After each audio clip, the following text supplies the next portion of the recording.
So I've created a system called Smitty's 7 Elements of Jiu-Jitsu, and the goal is to make Jiu-Jitsu a spectator-friendly sport that could push you into the mainstream so people understand exactly what's going on. Now, someone did say that this system is complicated, but I disagree. At first glance, the system looks very, very complicated, but once you understand that everything goes down in a linear fashion, it would be easy for the spectator to understand which stage the practitioners are in, or we could have a practitioner that's looking to improve their jiu-jitsu. They can find out really quickly and right away where exactly their shortcomings are. So today, what I'm going to do first, it's going to take a long time to explain all of these, but we're going to go first into the opening stage of jiu-jitsu. What happens when the match basically first starts.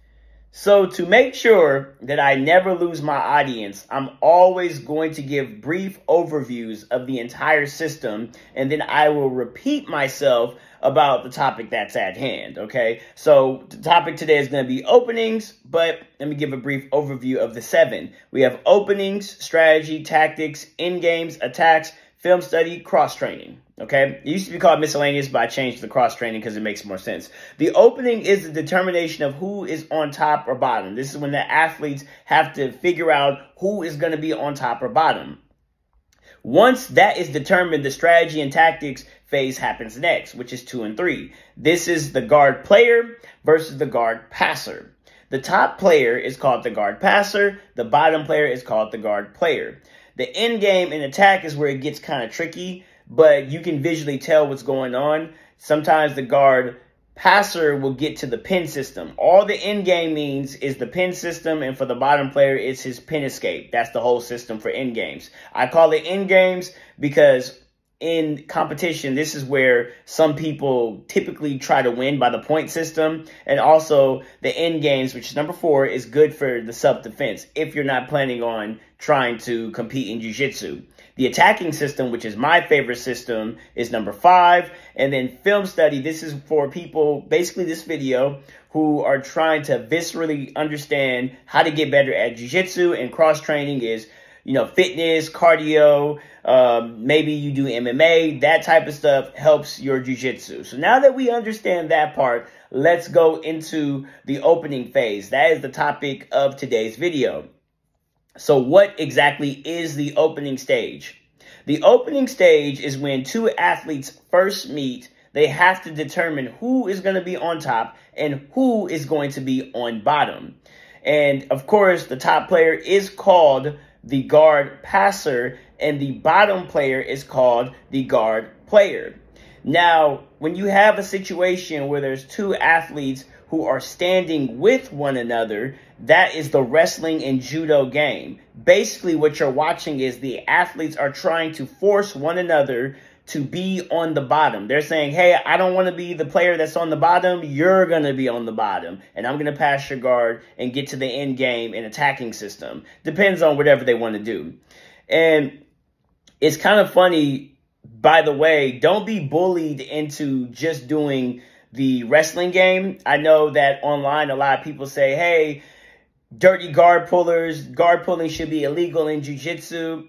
Really, in my opinion, if someone pulls guard on me, I'm going to stand up and try to pass their guard. I believe people who complain about guard pullers actually don't know how to pass the guard. What they're actually trying to do is they're trying to use the opening stage and use a takedown to skip the strategy and tactics phase, which is 2 and 3, to get to the end game phase and just stall. That's exactly, because most people who complain don't have an attacking system in their bag. And that's just my hot take on that.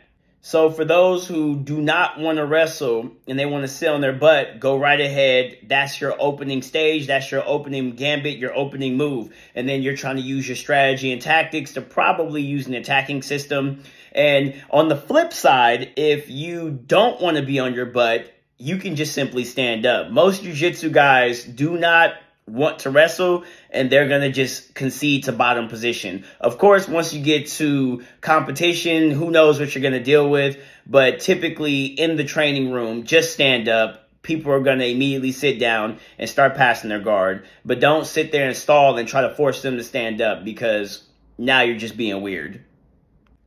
Understand that The opening stage, you cannot get around this in jiu-jitsu. It's always going to be there, okay? It's always going to be there. There's going to always be a top player, and there's always going to be a bottom player. And that's pretty much, honestly, the explanation I could give for the opening stage. Is very simple, but now that if you're a spectator, you won't be able to unsee what's going on when you see two athletes shake hands and they begin wrestling or trying to do judo throws with each other. And this whole system can also fall into MMA. It goes a little bit deeper when you have the striking, and then once the athlete tries to take the other person down, they're still basically in the opening stage. But later on, once I complete this system, then we'll move on to MMA or striking or self-defense matters or just whatever. But that is basically the opening stage. Who is on top and who is on bottom? How does this work in self-defense? What if you got snuck? Meaning, if anyone doesn't know what snuck, someone hit you, you wasn't prepared, now you're on your back, okay?